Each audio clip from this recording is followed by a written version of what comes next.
Kevin Dix ya bisa juga gitu ya. Kita lagi kita minta dokumen-dokumennya. Dokumen-dokumen lagi kita minta, lagi lihat detil-detilnya, dokumennya, kelengkapannya.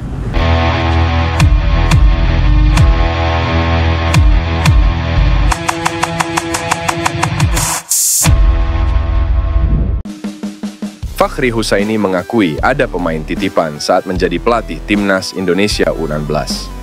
Rumor adanya pemain titipan di Timnas Indonesia U16 diungkapkan Hernando Ari di channel YouTube Sport 7 Official. Hernando menceritakan pengalamannya saat menjalani proses seleksi Timnas Indonesia U16 bersama Timnas Pelajar. Pada saat itu, Hernando tidak lolos seleksi pemain Timnas U16.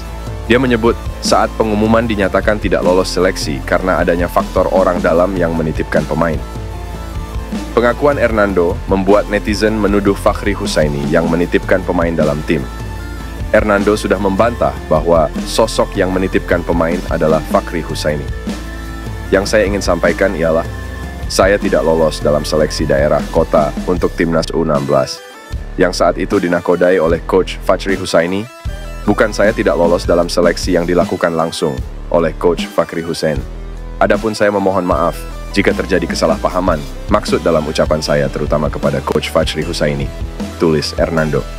Di sisi lain, Fakhri mengakui memang ada pemain titipan, tapi pemain yang dimaksud adalah titipan Allah. Anggota Komite Eksekutif Exco PSSI Arya Sinulinga menyebut bahwa hubungan antara pelatih Timnas Indonesia Shin Tae-yong STY dengan Elkan Bagot baik-baik saja.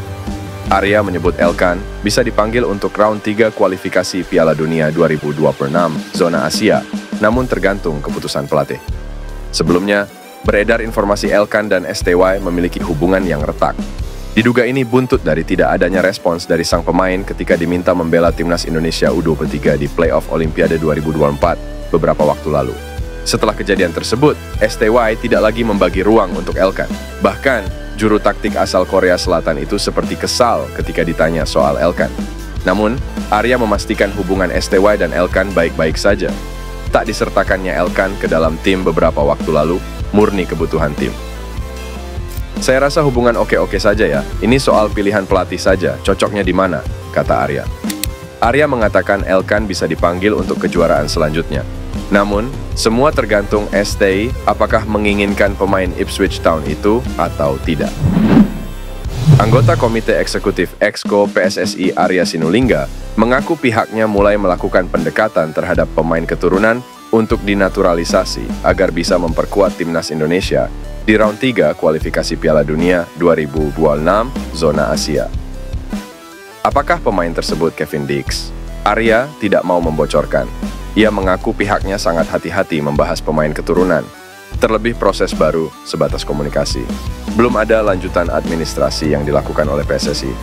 Biasanya kan kami komunikasi dulu, komunikasi sudah dilakukan, tapi proses administrasi belum kami lakukan. Pembicaraan-pembicaraan sudah dilakukan tapi masih jauh, tapi kami butuhkan, kata Arya Sinulinga. Sebelumnya, nama Kevin Dix dan Ole Romeni sedang mencuat bakal dinaturalisasi PSSI. Namun, ini baru sebatas rumor, belum ada pengumuman resminya.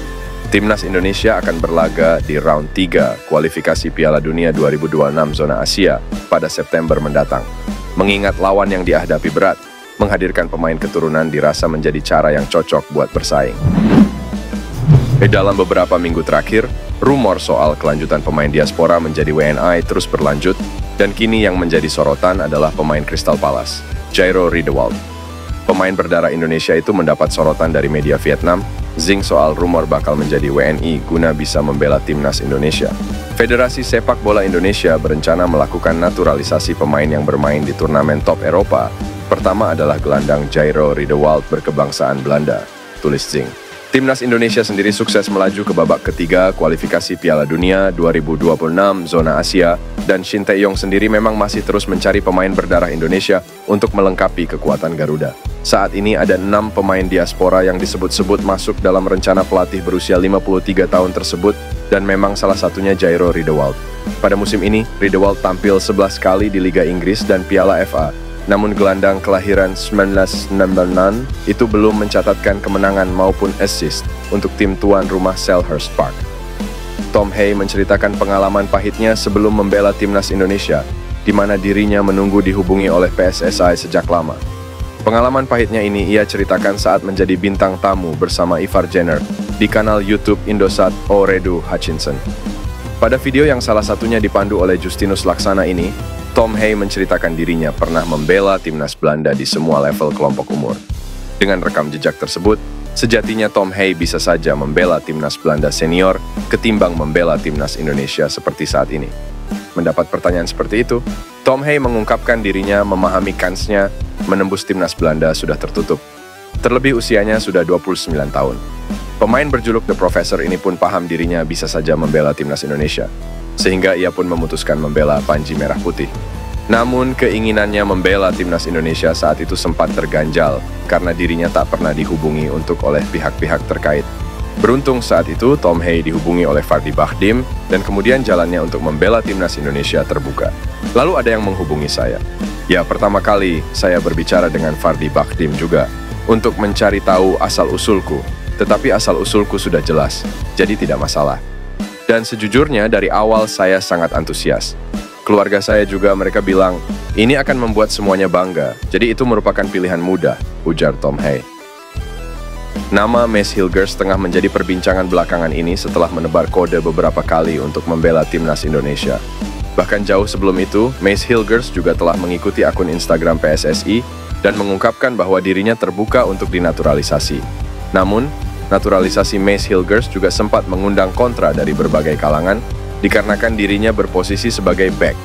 Ya, sektor back timnas Indonesia sendiri sudah banyak dihuni oleh pemain keturunan, sehingga naturalisasi pemain berusia 23 tahun itu dirasa tak masuk akal. Meski begitu, naturalisasi Mace Hilgers nantinya bisa saja memberi dampak positif bagi timnas Indonesia di kemudian hari.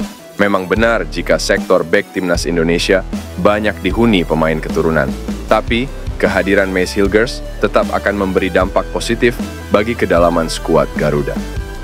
Dengan kehadiran Mace Hilgers, timnas Indonesia akan memiliki kedalaman skuad kelas wahid di sektor back dan membuat Shin Tae-yong bebas bereksperimen ataupun melakukan rotasi. Dan dengan pengalamannya itu, Mace Hilgers akan meningkatkan kualitas lini belakang timnas Indonesia yang akan tampil di putaran ketiga kualifikasi Piala Dunia 2026 melawan tim-tim kuat Asia. Karena usianya yang masih belia, Mace Hilgers akan menjadi aset jangka panjang timnas Indonesia bersama back-back muda lainnya seperti Jay Itzes, Justin Hubner, Elkan Bagot, dan Rizky Ridho. Karenanya, naturalisasi Mace Hilgers akan membuat timnas Indonesia tak akan kehabisan stok back berkualitas setidaknya hingga 1 dekade ke depan.